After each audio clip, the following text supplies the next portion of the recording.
The reason Hunter Biden is untouchable and the Burisma scandal could not be brought to light, and the FBI interfered in the 2020 election and told Mark Zuckerberg not to publish anything about a leaked story about Hunter Biden and Burisma, is because Burisma is at the dark heart of the grand Ukraine energy play. Burisma, the famous largest private gas company in Ukraine.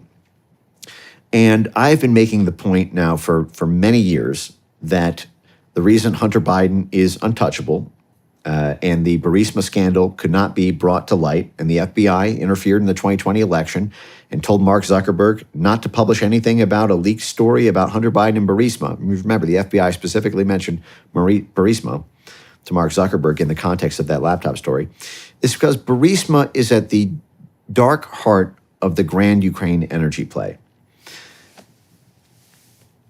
I mean, we could go really deep on this. I mean, the short version of it is it has been a central plank of U.S. statecraft in seizing Eurasia, which has trillions of dollars in natural resource. Russia alone, it sits on $75 trillion worth of natural resources.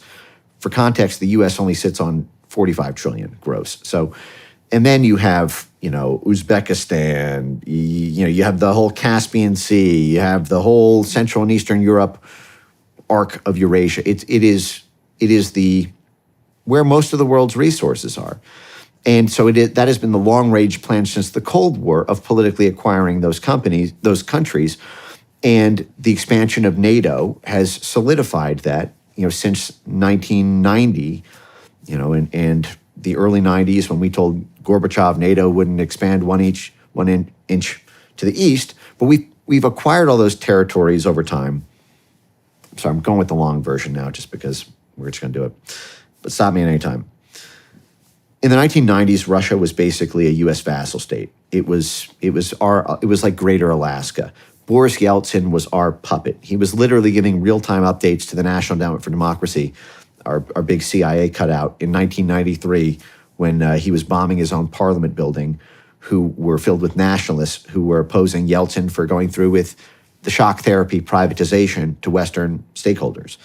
You had $2 trillion worth of wealth held by the government of the Soviet Union when they turned into a capitalist state, when they transitioned from the communist government to a democratic one with elections and, of Yeltsin and then Putin.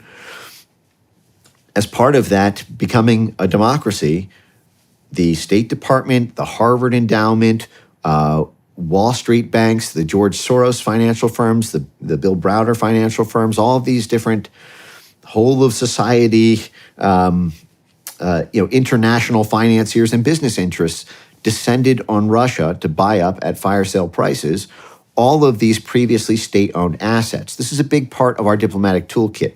When we transition an authoritarian government, we will privatize their gas companies, their oil companies, their diamond mines, their copper, their whatever it is that's being held in trust for the people, so that whatever grows out of their soil, whatever flows from their Nile, whatever is in their caves and mountains, it's no longer for those people. It belongs to ExxonMobil. It belongs to De Beers. It belongs to Monsanto. And so those companies work with the State Department. They are part of these stakeholder negotiations within the blob.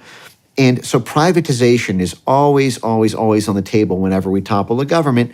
And we have many back channels to accomplish that. Might be a little bit outside the scope unless you're super interested. But effectively, in the 1990s, Russia was our vassal. In fact, you can watch a movie called Spinning Boris. It's a Hollywood movie with Jeff Goldblum, from Jurassic Park. But it was this movie was about basically the U.S. efforts and the U.S. government efforts to rig the 1996 election for Boris Yeltsin because his own people hated him so much for giving their country to the United States and selling them out and handing it all over to, George Soros and the Harvard Endowment and Wall Street and London banks, that they wanted him out. So the U.S. had to send in a Hollywood team, had to send in political consultants, had to send in, TV advertisements, had to fund all these civil society institutions to astroturf some sort of political semblance for their puppet. this is a problem we ran into in Afghanistan, for example, with people upset at Hamid Karzai. This is a very common thing: is we, invade a country or we take over political control. The people have nothing, and they're unhappy. This is why we want people to have nothing but be happy. When they're unhappy, they go against us, and they might depose us from power. But effectively, when the Russian stock market crashed and finally there was no gas left in Yeltsin, Putin rose to power. And the big way that he reasserted Russia's reemergence on the world stage was through what our State Department called energy diplomacy, or basically soft power influence using Europe's dependency on Russian oil and gas, particularly the gas. Because a couple decades ago, 100% of Europe's natural gas, practically 100% of it almost, came from Russia. And this is just the natural result of the economics of gas. Natural gas is very cheap. You take it out of the ground, you put it in a pipeline, you take it to the other point, and the other country has gas. The only real alternative to that is something called liquefied natural gas, LNG, something folks may have heard a lot about because it's a major part. It's this much more new technique than simply gas pipelines. But essentially, what it involves is you can do it over much longer distances. You can do pipelines over whole oceans, because it doesn't require a pipeline. You liquefy the gas when it comes out of the ground. You store it in a container. You ship it to any point on Earth or to Mars, hypothetically, and then you deliquefy it. But that's very expensive. It's much more expensive. And so countries naturally wanted to buy Russian gas rather than much more expensive North American LNG. And because of their dependency on Russia for that, when Putin took power and began to wrest himself off of the sort of Yeltsinite, sort of NATO-friendly relations, he used Europe's dependence on Russian gas to trade that for favors to get more Russian political influence over Central and Eastern Europe, to increase trade ties, to increase political ties, to create this sort of Russian soft power influence over the internal politics of countries stretching from Germany, all the way into the Baltics. And around 2005, 2006, this begins to be a problem for the State Department, because at that point, Russia was using a lot of hardball tactics. In Georgia, they turned off the gas. It was going to be a cold winter in these Central and European countries unless they gave Russia what it wanted on its trade terms and its security terms and its political influence terms, because they were dependent on Russia for gas. And so when this started happening time and again, the State Department developed a counter strategy. Again, this is 16 years ago. The State Department, with assistance from the CIA and the Pentagon and the whole diplomatic toolkit of energy NGOs and things like this, and in order to get Europe to get off primarily hydrocarbons. At the time, that was the main advantage that Europe had. This is sort of before the fracking revolution really took off, but also to go through what it called energy diversification, which meant that as part of America's security guarantees for Europe, as part of our diplomatic and financial support and guarantees for Europe, they would have to buy more expensive gas from the West than gas from the East. Now, you can only do so much before a country goes broke, unless they have an alternative gas supplier, and this is where Burisma will come back into the picture. But so these countries went through about a decade of diversification milestoning. They went from 100% to 80% to 70% to 60% Russian gas as the State Department continually applied pressure for them to give their taxpayer dollars to Americans and British companies like Shell instead of from the Russian Federation via Gazprom.